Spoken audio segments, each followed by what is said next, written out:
Hi, welcome to the fourth of our four-part parent webinar series offered by IDA Georgia and Parent to Parent of Georgia, designed to give you practical tools to support your child's learning journey. Just to let participants know, the webinar is being recorded and it will be available on our IDA YouTube page, IDA Georgia YouTube page in a few days. Also, if you are for registered participants, you'll get the recording emailed to you. My name is Ashley Evans, and I am an educator and interventionist for students with dyslexia. I serve on the board of directors for IDA Georgia, and our mission at IDA Georgia is to make literacy accessible for all individuals who struggle with dyslexia and other related reading differences so that each person may have a richer, more robust life and have access to the tools and resources that they need. We're joined by Parent to Parent of Georgia tonight, which supports Georgia families and individuals impacted by disabilities or special health care needs. We have Stephanie Moss with us. Good evening, Stephanie. Evening, Ashley. Thanks for that. I'm glad to be here, glad to be able to be a part of this four-part series. And yes, Parent to Parent of Georgia is Georgia's Parent Training Information Center. We provide one-on-one assistance to families, as well as trainings and information resources for families of children birth to 26 years of age with all disabilities, any special health care need throughout the state of Georgia, all at no cost. So we are just pleased to be a part of this webinar series and to partner with IDA Georgia, and look forward to tonight's content. Thanks for allowing us to partner with you. Thanks, Stephanie. Tonight, we're joined by Dr. Brennan Chandler, who's an associate professor of dyslexia at Georgia State University, where he develops and tests intensive interventions to improve literacy and outcomes for students with dyslexia and other reading difficulties. Dr. Chandler is a former special and general education teacher. He's committed to bridging research and practice by partnering with educators, schools, and families to support the implementation of evidence-aligned literacy instruction that improves outcomes for all students. Tonight, he's going to share some high-impact early literacy routines that you can use at home to help your struggling reader. Dr. Chandler will stop at various points in the presentation to allow participants to ask questions or gain clarification on anything that he shared with us at that point, up to that point. I'll also monitor the chat, so any questions that you might have along the way, just put them in the chat, and I'll be sure to pass those along to Dr. Chandler as well. Welcome, Dr. Chandler. Awesome. Thank you so much, both of you, for the introduction. Thank you, IDA Georgia and Parent to Parent of Georgia, for having me. Tonight's all about high impact early literacy routines that you can implement at home. Again, thank you so much for joining. If you're watching the recording, thank you for watching. Just a little bit more about myself. I'm Brennan Chandler. I'm a literacy researcher, professor, and also really specialize in the area of dyslexia.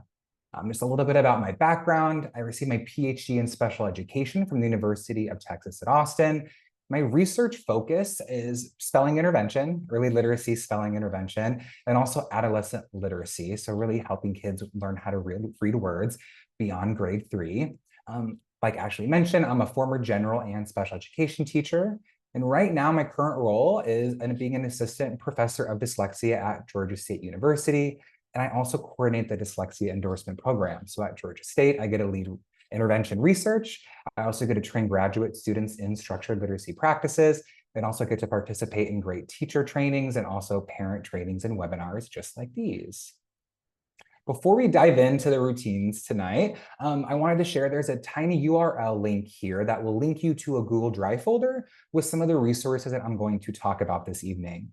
And at the end of the presentation, we'll go ahead and upload my slides to there as well, so you'll have access to some of the things that I'm talking about. But it's pretty simple, just tinyurl.com/IDA routines. And again, like Ashley mentioned, if you have questions throughout the presentation, feel free just to drop them in the comment or the questions in the chat box, and we'll stop at some points to answer these questions throughout the webinar. Also, feel free to stay connected. I like to post parent tips, teacher tips on Instagram, on Facebook as well. Also on my website, I always post upcoming parent webinars like these, trainings, and also recruiting efforts for parent-led intervention studies. We're running an actual early literacy spelling intervention study right now where parents are implementing a spelling intervention. And so when we recruit for those, we post them on socials as well as websites. So go ahead and feel free to follow along on one or either or all of these to stay in touch.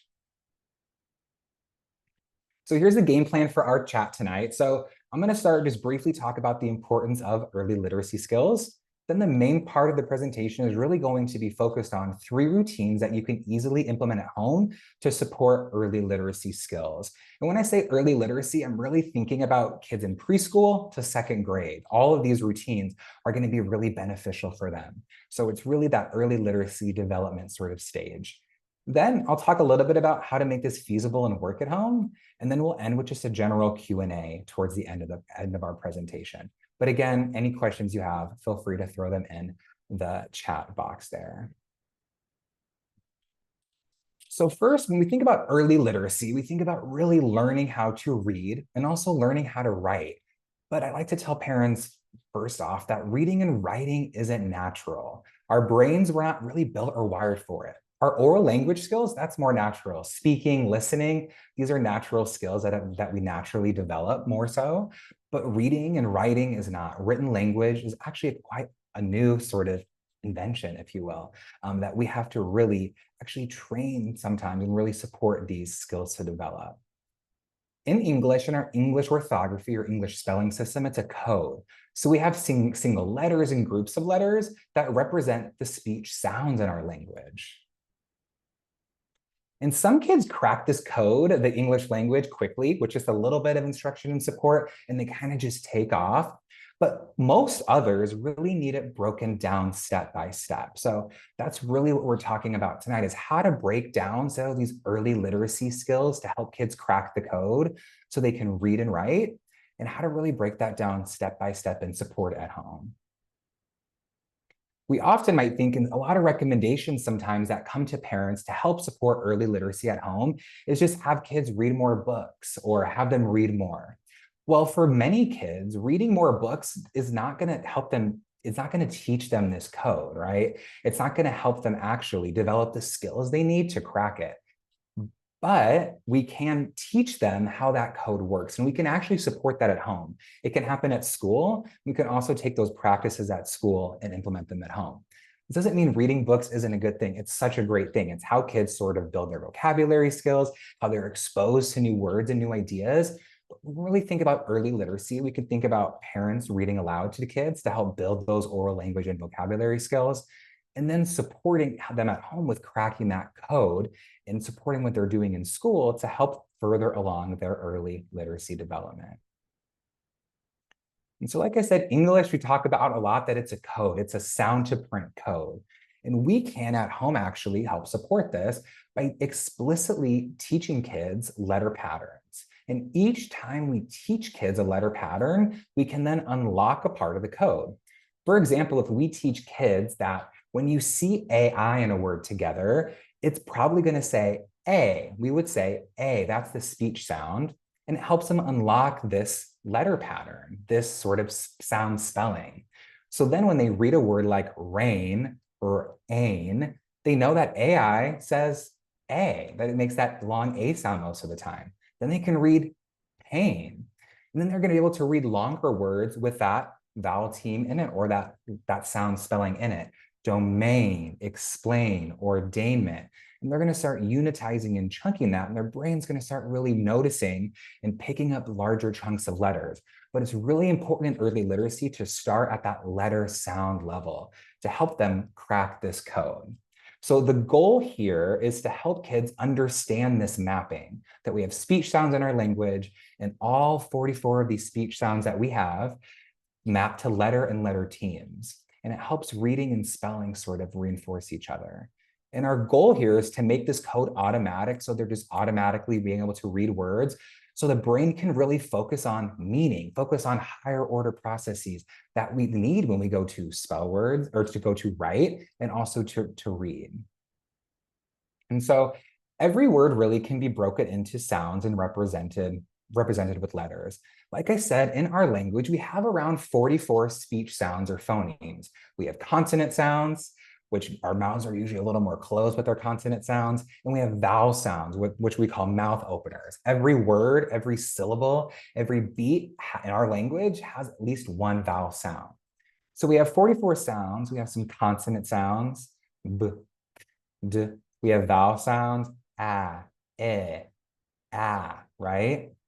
We have 44 sounds, but in English it becomes a little tricky because those map to over about 250 plus spellings. We have single letters they map to. We have digraphs. Those are two letters sort of working together that make one sound. Trigraphs, three letters together that make one sound. We have a few quadgraphs in our language. So really our job in early literacy, along with helping kids support their oral language skills through reading aloud and having great conversations with them and exposing them to vocabulary and ideas, is really helping them practice code in the most efficient way possible. So we have a lot of spellings, right, in our language, and this is a resource that I have in the Google Drive, which when I talk through things tonight, you might want to go back and reference.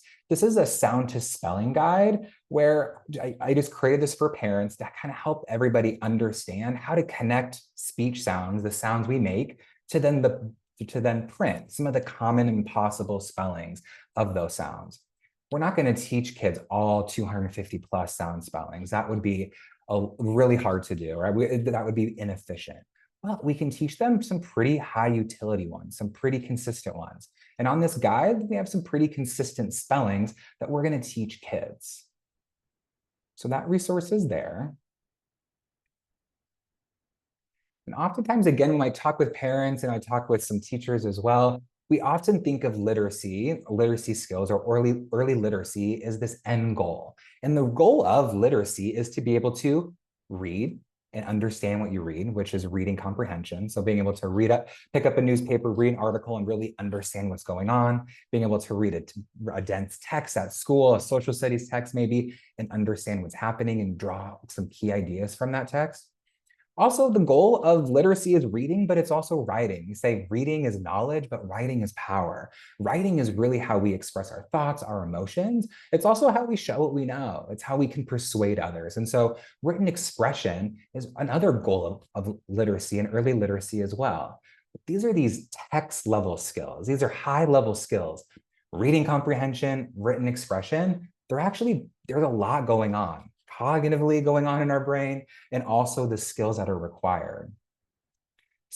What supports our text level skills, what supports kids being able to comprehend text, being able to write text, this next foundational layer really is these word level skills. And that's being able to read words and also spell words. Read words, sound them out, decode, spell words, and encode. And these word level skills, especially in early literacy, are vital. It's what allows kids to be able to then make meaning from a text. It allows them then to be able to go ahead and write sort of an essay because their working memory, their cognitive load isn't bogged down with sounding out each word or spelling each word. So we really want, I always say pre-K, for K1, 2, all that K2 space, we really want to tackle these word level skills so that they're automatic. So that kids, when they see a word, they know what it means, they know what it says automatically. When they want to go spell a word, they know how to spell it. So then they can have those higher order processes. But even below that, another sort of layer of literacy are these sub-word skills, or sometimes we call them sound skills. So these are skills like being able to manipulate individual sounds. Because to be able to spell a word, if I want to spell the word dog, I first have to actually separate those sounds so I can spell them if I'm a kid. D-og. That separation of sounds supports spelling, which then supports writing. It also helps support word reading when we need to combine sounds together. If I'm trying to read the word dog, I need to sound out each letter. D-og. Blend the sounds together. Dog. And that helps support those word level skills, which then helps support those text level skills. So I always say, just like building a house, strong reading really starts with a strong foundation. We go from sounds to words and then text. We want to lay that foundation first, but we also want to keep building all these floors at once. We're not just going to live in the basement until they have their subword skills, and then we're going to work on their word level skills and then their text level skills. We really want to make sure that we lay that foundation and we're building all these floors at once. So it's not lockstep. There's a way to do it in early literacy, and there's a way to also do this at home. So the routines I'm going to share tonight really hit every one of these levels of language or levels of literacy: subword skills or sound skills, word level skills or word reading and spelling skills, and then with that goal level in mind of those text level skills. So here are 3 routines that I'm going to unpack. These can be used at home. I'm going to go over each one of these, provide some examples. There's some resources that are in the Google Drive link, but I have 3 main routines that I'm going to outline. The first is called sound check. The focus here is that subword or that sound skill level.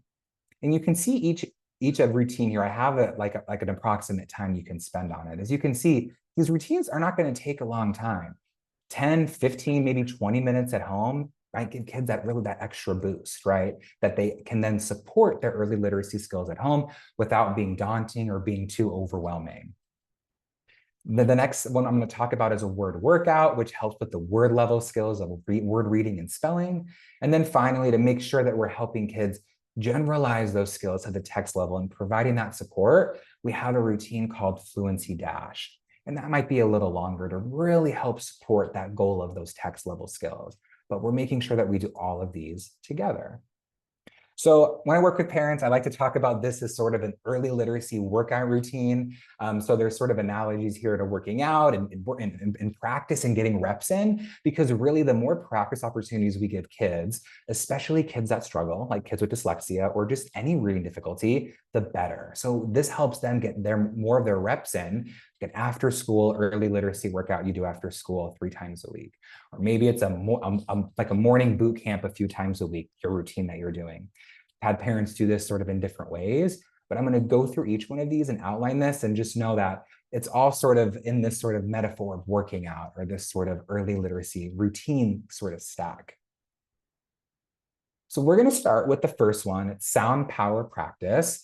And I'm going to talk a little bit about first what it is. So this routine it's a way to embed some quick daily sound games. These can even be done in the car on the way to school. It can be done in the grocery store, waiting in line somewhere. You really don't need any materials for this routine.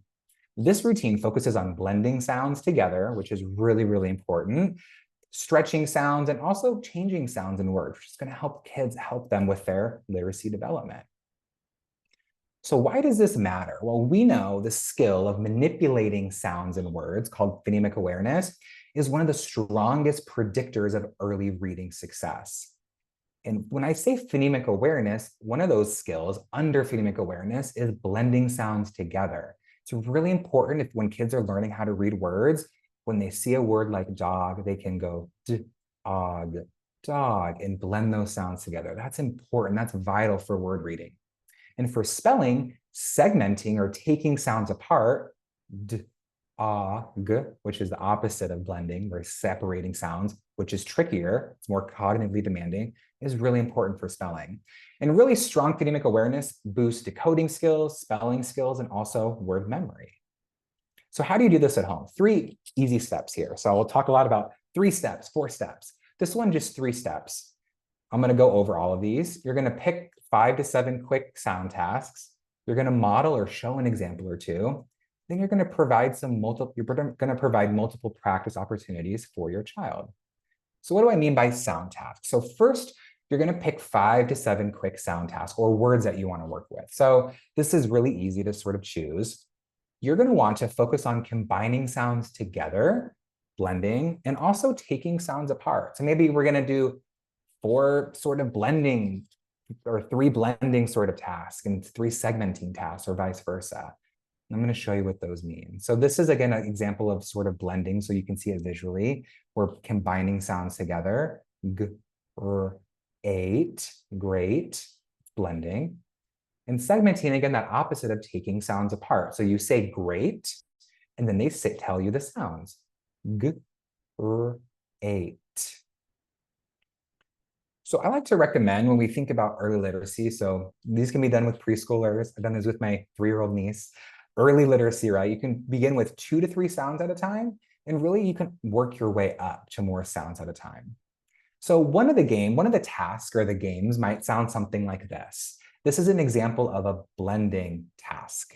I might say to my child, listen, we're gonna play the say a word game. I'll say the word slowly, then I'll say the word fast. If. That's just modeling that task. Again, this can be done in the car. It's easy.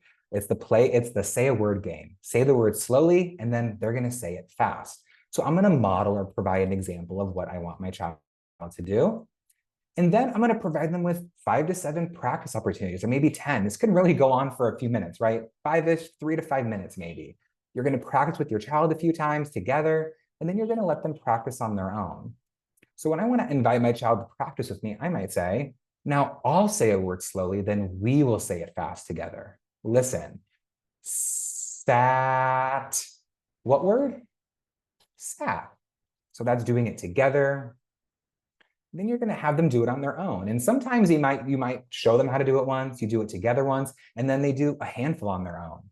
I might say for that opportunity, your turn, listen, mat. What word? Mat. Listen, rat. What word? Rat. Awesome. Let's do another one. Stop. What word? Stop.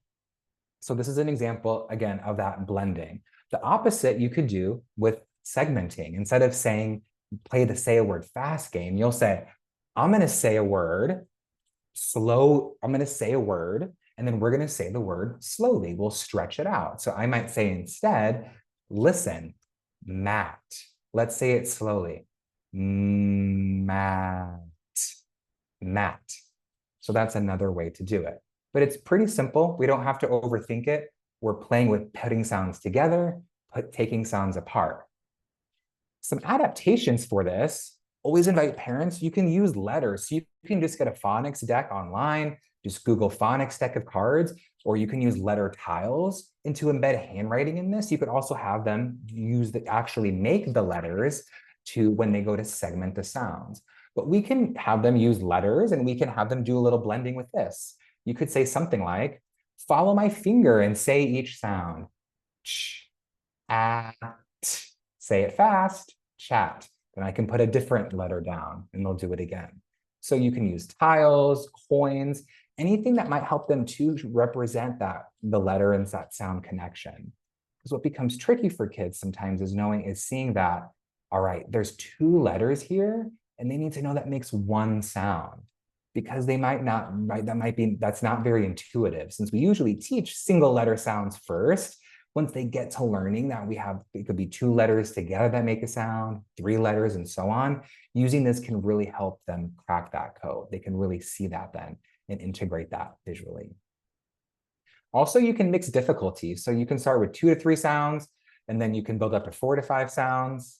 You can also add movement, hopscotch, being outside. You can make little boxes and have them sort of jump for each sound. My first job, which I always say was my dream job, was being a kindergarten paraprofessional, a kindergarten teacher assistant. And we would go out on recess and we'd play the say a sound game at recess. I'm using sort of a hopscotch. So anytime you want to, and you can add something there, it's fun. Go ahead, it's fun to do. Right. Any questions on this routine or adaptations, or happy to answer any? So Brennan, we have a question about how do these activities, how can we implement them with students who may be deaf or maybe even have a language impairment or an auditory processing disorder and a reading difficulty? Yeah, and so I'll start with what's really in my lane, which is those reading difficulty parts. So this is going from how I was here, I was doing something called continuous blending. So mat. That's kind of a scaffold or a support that I would use with kids who have reading difficulties. like dyslexia. If they didn't, I might separate those sounds and have them blend it. Listen, at. Say it fast, mat. So continuous blending, saying that those continuous sounds, having that your voice sort of, those sounds drag on instead of just is a way to sort of support and scaffold that. When students are deaf or hard of hearing, these activities are going to be very different, right? Because they're going to be actually learning a different way to sort of crack their own code potentially. And so I don't have great, that's not my area of expertise or research, and I can't speak on that too much. We do have some great faculty members at the Deaf Ed program at Georgia State that I'm sure would be happy to, and potentially happy to sort of host a webinar in that area. But really, when we think about kids with reading difficulties or sort of any sort of processing, adding scaffolds, adding more support, that continuous blending seems to be really helpful for them instead of just separating those sounds out. All right, we're going to go ahead and go to the next routine. So those were our sound skills. So you can add handwriting formation in there and everything. But now we're going to go to the word level, which is really, we're going to take those skills that we're practicing on the sound level, and then we're going to really start to read and spell words here. And so this routine is called Word Workout. Again, it's a brief routine. These are brief 5-ish minutes that gives kids fast, focused practice with important phonics patterns. And phonics, if you're not familiar, it's simply the teaching kids that relationship, that systematic relationship between letters and then also the sounds that represent them. So when you hear phonics, that's what it is. That sound spelling guide, those are phonics patterns. We're teaching them the relationships between sounds in our language and the letters that they represent. In this activity, they read and spell some target words that share a common spelling pattern. So we want to teach in a certain way. We want to have a certain progression that goes simple to more complex when we're supporting early literacy at home. And why does this matter? Well, we want kids, again, we want to unlock that word level automaticity. We want them to be able to read words with fluency, accurately, and also being able to do it rather quickly so then they can go ahead and read long text. And so daily phonics reps, we'll call them, like working out, it leads to then stronger, faster word reading. It helps lock in that print to sound and sound to print connection for lasting literacy growth. It really cracks the code here. This helps turn guesswork into confident reading and spelling when we unlock one pattern at a time. It really helps them understand how the letters work and the sounds work together here. And we say reading and spelling because spelling is really, they're two sides of the same coin. Spelling really supports word reading skills. Word reading skills can support spelling, but really spelling really helps kids even further consolidate that word level knowledge. But you might be wondering, I'm going to show you some different phonics patterns. What do I start with? Some random ones? What do I do? Really, I always recommend connecting with your child's teacher or school. Ask about what phonics patterns they're focusing on at school. They might do a home to school guide or a newsletter so you can sort of see what patterns they're focusing on. If they're not, email them, reach out. I love when parents would email me and say, hey, what are you working on in class? I like to do a weekly newsletter, but sometimes they wanted more granular information. So connect with your child's teacher. Or you could also at home do a quick phonics check, and you're going to focus your word workout on those gaps and tricky patterns. I have a brief parent sort of friendly phonics check that's in that Google Drive link that you can look at and sort of just quiz your child and see where are their gaps, where are they strong in their phonics knowledge, where do we need some support. And then we can connect where they're strong at to then a phonics progression, that progression from easier concepts to more complex concepts. This is just an example of a phonics progression that's widely used and has some good research evidence. It's out of the University of Florida. Your child's school might be using UFly foundations. A lot of schools are adopting this as an early phonics or early literacy program. And so I provide this as an example. It's also in the Google Drive because it really shows the sequence that we're going to teach kids their phonics skills. This is a K2 kindergarten, second grade sequence. But again, you can start this in preschool.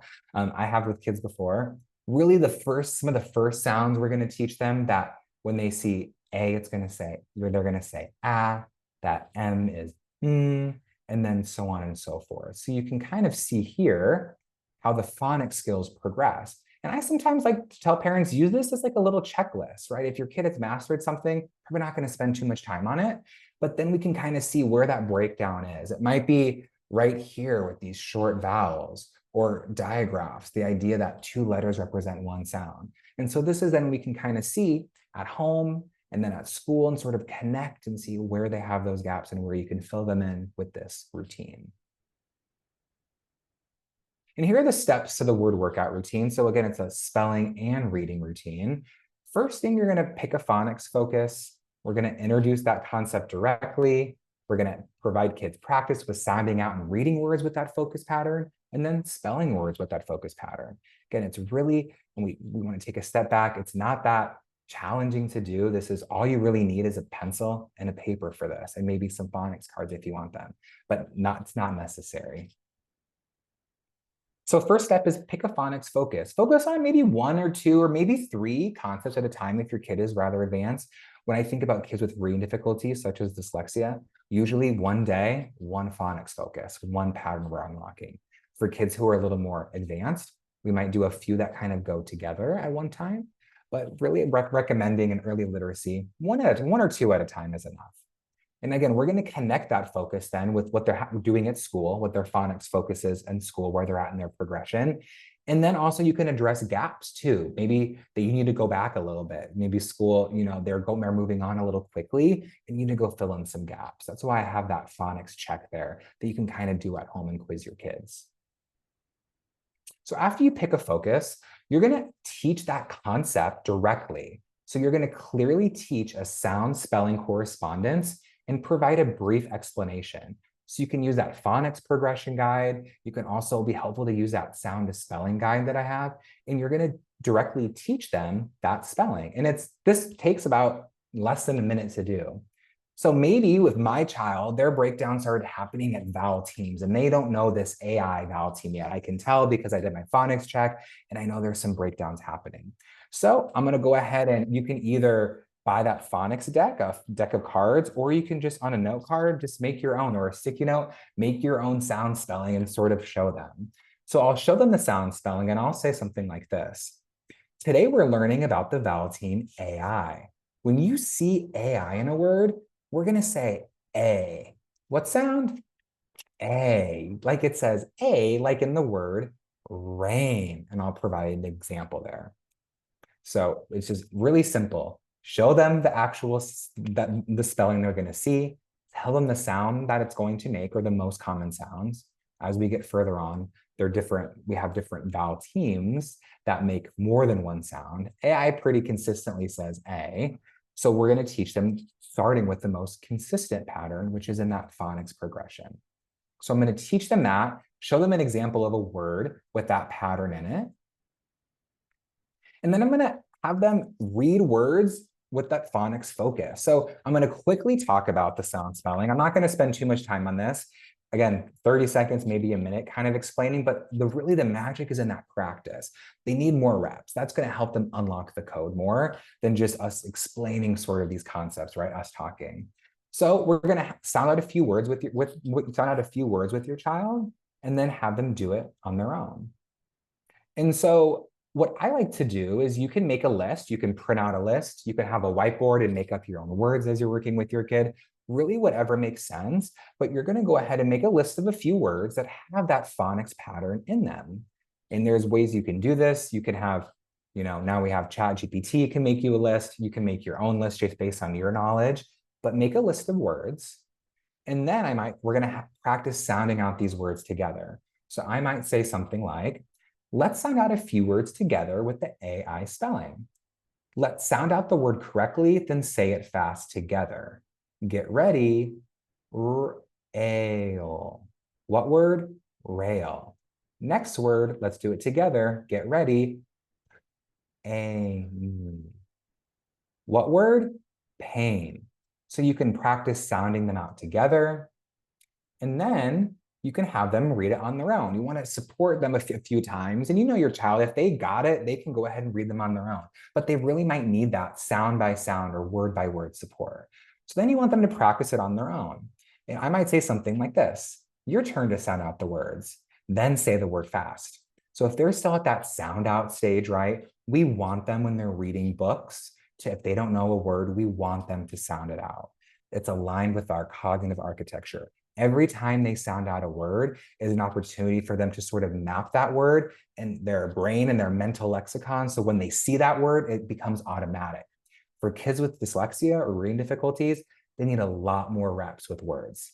For some typically developing kids, sometimes 2 times sounding out a word, they have it. But we did a study last year and we found even the spelling and reading, sometimes kids with dyslexia need more than 15 exposures or practice opportunities before a word becomes automatic.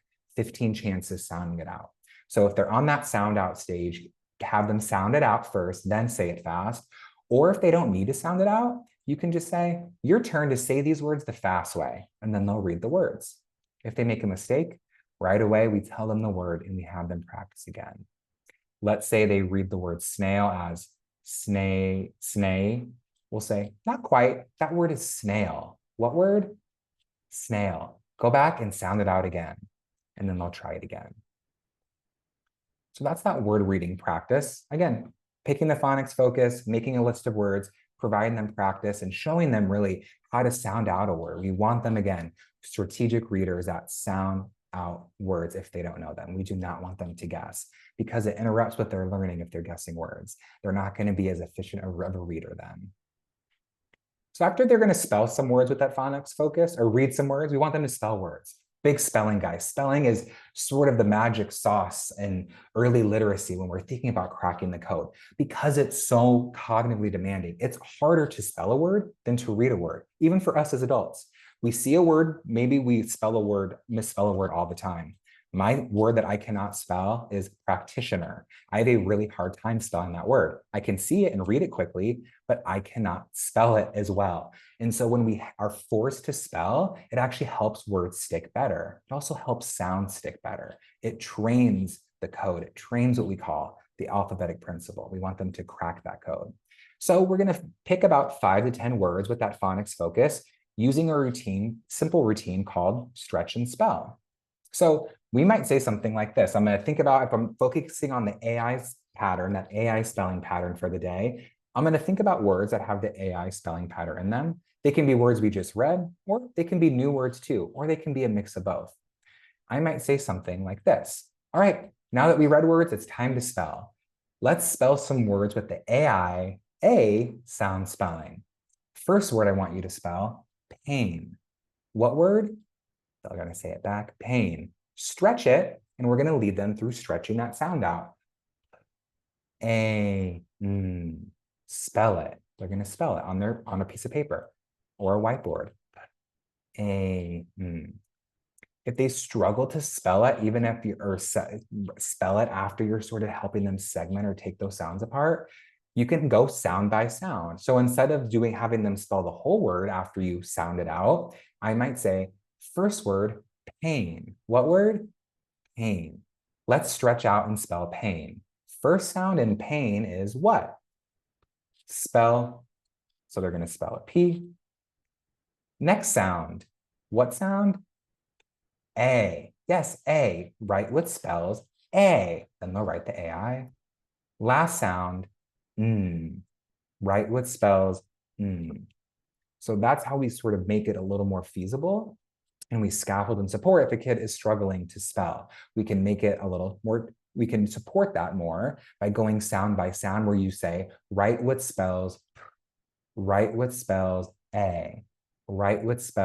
And then you're going to go to the next word. So again, about 5 to 10 words. Next word, train. What word? Train and repeat. All right, you might take that out. You might just dictate a word. First word, pain. What word? Pain. Spell it.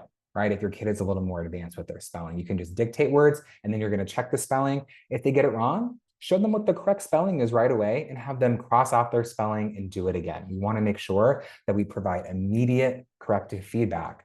We also can say, great job if they spell it right, but if they spell it wrong, we don't want to go on. We want to intervene immediately and show them the spelling. Some tips here. Review with the phonics deck. You can have a little review before you do your word workout of all the patterns or all the sound spellings you did. If you make your own with note cards, or if you go buy one, just do a brief little review of all the sounds and they can tell you the sounds that they make. Sometimes it's fun to add a challenge in if it's a workout. So we can have them do something on a different intervention, a word, adolescent or multi-syllabic word reading intervention developed by Dr. Tost. She has them do what we call beat the clock, where they read the list of words, we time them, and they read the list of words again, and if they beat their clock or they beat their time on that second reading, they might get a sticker. So we can add the time element to gamify it. Also, it's really important we can mix in some review patterns. So maybe yesterday we learned about a different sound spelling. We learned about maybe CH says ch. So you can mix in the previously taught spellings and patterns to then have them be able to retrieve those easily. All right, I'm going to stop here for a second. Any questions on this routine? The last routine's pretty brief. Dr. Chandler, I have a question about, you mentioned having them slowly go through and sound it out as if that's, necessary. What about if you you show the child a word and they're able to just say it the first time? Is part of the word workout that we want them to slowly stretch it out to read it, to blend it, to read it? So if they don't need that level of support, then that's okay. So we only want to make sure that we're sort of scaffolding or providing that extra support if they really do need it. But if I say spell the word rain or pain and they can spell that, they're doing that automatically, which is good. It's becoming they've sort of trained that muscle in their brain, that phonemic awareness, that segmenting, and that's okay. If they're making errors, or especially with words like this word train can be really tricky, because what we have here is what we call a consonant blend. Separating those can be really tricky for kids, especially with dyslexia. That is that sounding separated might be hard. So we might then add some more support when we know the word might be a little trickier, that it might have a blend that has an R in it or an L in it. Perfect. Also, the words that we've read, do we use those same words to spell, or we try to get some different words with the same pattern? That's a great question. I'm always thinking about feasibility with parents. So you can have them spell those same words. I would cover those words up. They can check them with the words you have. Or if you want to make it a challenge, or I'm always trying to think about ways, again, to gamify, like level up, like, okay, we're going to do some challenge spelling words now that might be a little longer or might be different than actual, or different words than what we use. But if it's easier to use the words, use those same words. If you want to sort of make it a little more challenging, make up more words that they haven't been exposed to yet in that word reading practice. And then maybe, again, like I said, mix in some review patterns, maybe some gaps that you've noticed that they still are not really strong and automatic on. We can also mix in those in this word workout space. Great. Thank you so much. I think we're ready to move on. Awesome. All right. Well, the last routine here gets at that text level, which is we never want to neglect. So again, we want to build the whole house together. The foundation is important. Those sound skills, so important. Word level skills, important. But we want to make sure we build the text level skills at the same time, so that they can generalize and transfer their knowledge from that sound to word to then text level. Because really that goal of reading and writing is to be able to read text, understand what it means, and write text, express yourself. And so this routine is called Fluency Dash. And it's a quick oral reading routine to build reading speed, accuracy, expression. So fluency is really, really important when we think about reading. It helps, again, unlock sort of those higher level cognitive processes that we need. In this routine, kids are going to read the passage multiple times and try to improve with each read. So we're going to have them read a text that we select a few times. We're going to also do a little comprehension check to make sure that meaning stays the goal. We say speed because fluency is really this automaticity and accuracy. It's accuracy and sort of speed. It really helps sort of unlock, again, that higher order cognition that we need. It's important, like I just said, it really strengthens that bridge between word level skills to then word reading skill, or to then reading for meaning. And it really helps them build confidence and motivation, because we're going to focus on text that is sort of phonetically sort of controlled, that has the phonics patterns in that we've been teaching them. And so here are the steps here. First, you're going to pick a passage, or you can make your own too. It's about maybe 50 to 100 words, maybe more. This is, again, there's no hard and fast rules with this. Knowing your kid, knowing what's a little too challenging, you probably know. Knowing what's too easy and they're speeding through it and there's not any difficulty, it's probably too easy, right? So about 50 to 100 words. We're going to have them read it a few times and do a quick comprehension check at the end. So when we think about early literacy skills, we want to keep this, or the passage, focused on taught phonics patterns. We want to have words that are in this passage pretty controlled. When we look at that phonics progression, let's say they're on phonics pattern 20, we're going to include all of the patterns that we've taught, and we're not going to put in words that might be really tricky. They haven't learned that IGH says I, like in the word light or bright. We're not going to put that in there yet. We're going to focus on ones that we know they've been taught either at school or ones that you know that they mastered or you're teaching them at home. And so I say now, ChatGPT can really be our friend with these if you don't have access to what we call just decodable passages or text. You can give it a prompt. You can say, develop a 100-word passage with the phonics patterns AI and AY. Make sure not to include words with more than one syllable. This is just an example. Might not be perfect. You might need to massage it a little bit, but you can have them create text that might be also more, that might be things that your kids are more engaged into. So you can kind of customize it. So I gave it that prompt. Here's an example of a passage it might develop. And so it's not super long. It's around, 100-ish words. But the focus really here is to help them practice applying the phonics patterns that you're teaching them in a connected way, right? It's not in this word level isolation. It's really tricky, hard for kids sometimes to go from their reading words in isolation well to then reading words in connected text well. More words, again, more chances for that working memory to be overloaded, which we know kids with dyslexia or kids with learning disabilities, that working memory is really a limited commodity. We want to really focus this. So here's a passage that I might develop, and then I'm going to have them read a few times. This helps them build that reading fluency. We might do what we call an echo read, where you're going to read a sentence, you're going to model how to read the sentence aloud, then they're going to repeat it back. You might do a choral read next, for your next read, where you read the passage together aloud at the same time. And then maybe you have them do it independently, where they read alone, and you just kind of provide them feedback when they make a word reading error. So have them read a few times. You can do a few of these together, all three of them, and then do a quick comprehension check. Ask a few questions about if it's a story or there's a character or something. You can ask a literal question like, who was the story about, or what happened first? Or a more inferential, or sort of where they have to think beyond what's just written in the text. You might say, why did the boy run away? Or why was it important? But this is just, again, really important to help them generalize and transfer their knowledge at a level so that when they go then to read text sort of on their own, they've had practice developing that muscle, that reading fluency muscle. Oops, some adaptations or tips here. If they're struggling, just reduce the demands. You can maybe start with sentences. I was working with a parent this summer. Their daughter was really struggling, really great at word level isolated reading. She had dyslexia, but could really read words in isolation quickly. When it came to connected text, she really struggled. So instead of starting with passages, they just started with phrases and then sentences and then a few sentences at a time and then that passage level. So that's a way, again, that we can reduce the demands. We can also provide more support.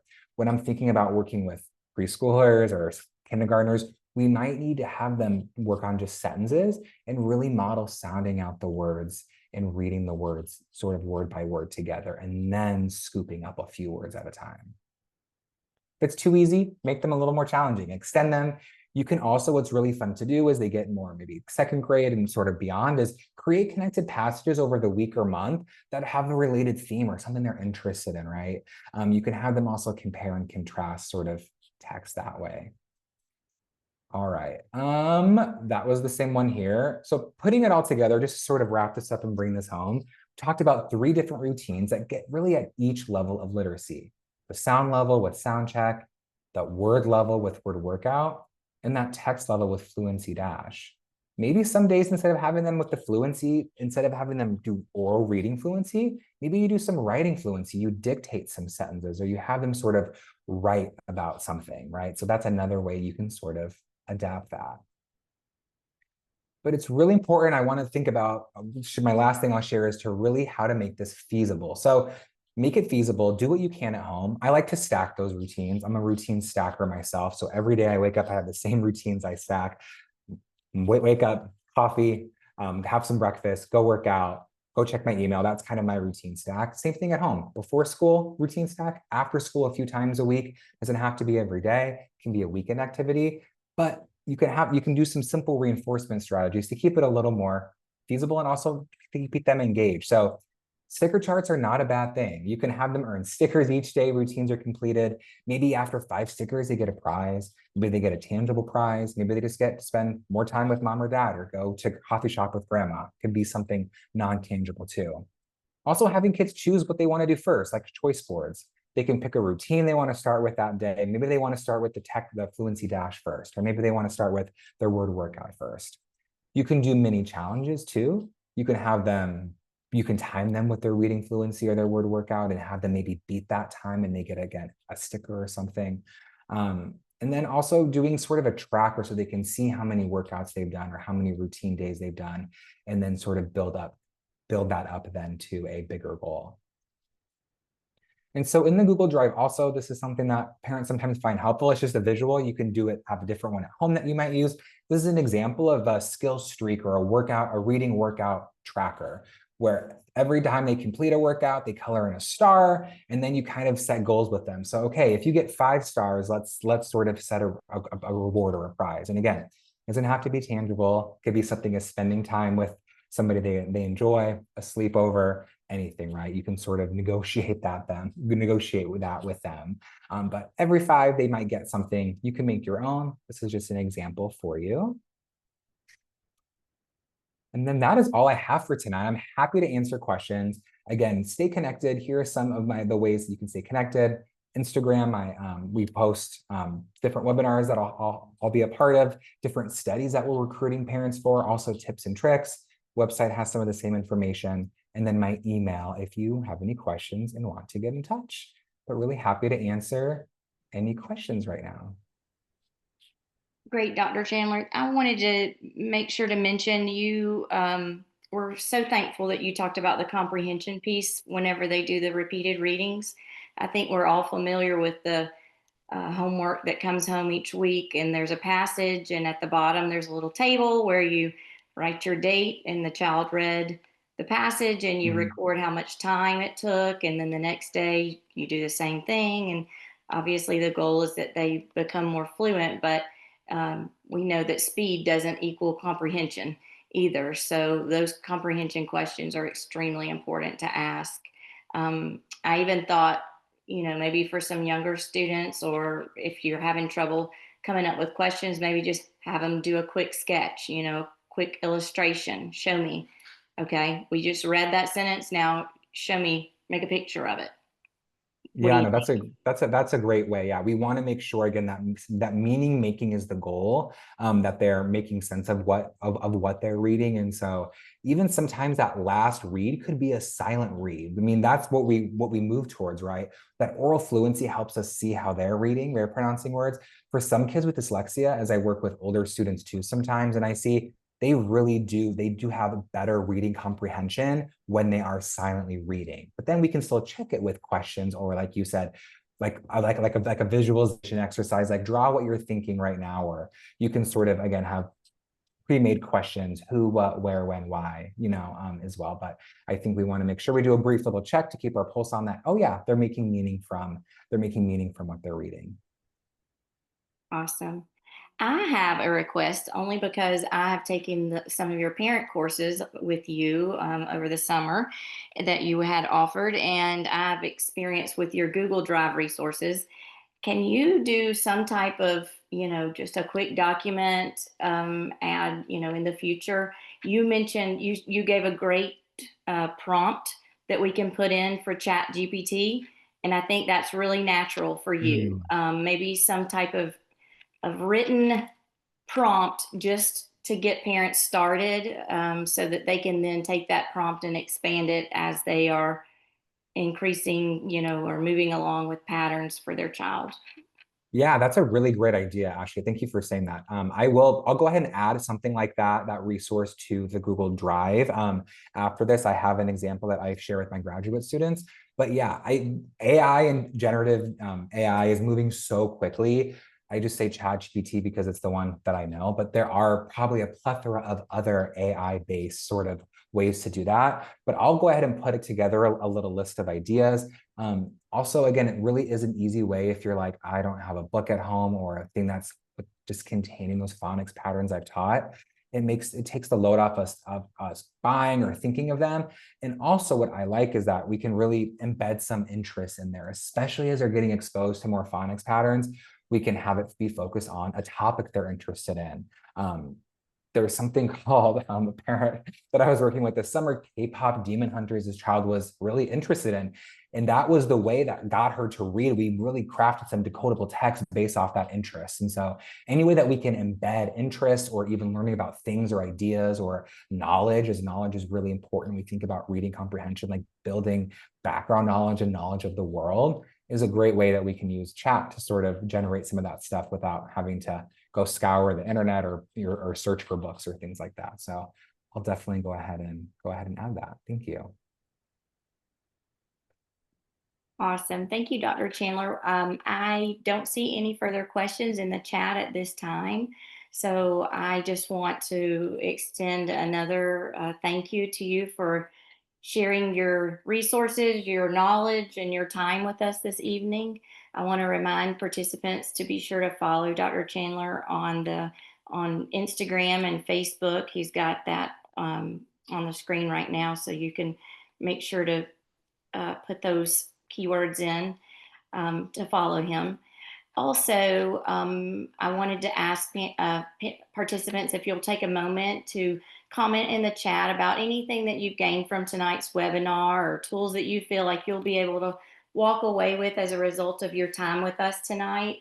We sure do appreciate that. And that might, spark some more conversation. We appreciate all of your input. And we would like to thank you for joining us for tonight's webinar. And once again, it was recorded, and the recording will be emailed to registered participants, along with a quick follow-up survey that we hope you complete, because your responses will help us to plan upcoming events and webinars in the future. So we value your input. Once again, tonight's webinar will be available, other than just your email. It'll be on our IDA Georgia YouTube page in a few days. And if you have any additional questions or literacy needs, please send an email to info@IDA excuse me, I'm going to just type it out. I'm going to say it, info@IDAGA.org. Our website has a wealth of resources, as well as the Parent to Parent Georgia website. So I'm actually going to type those addresses in the chat in case anybody needs those as well.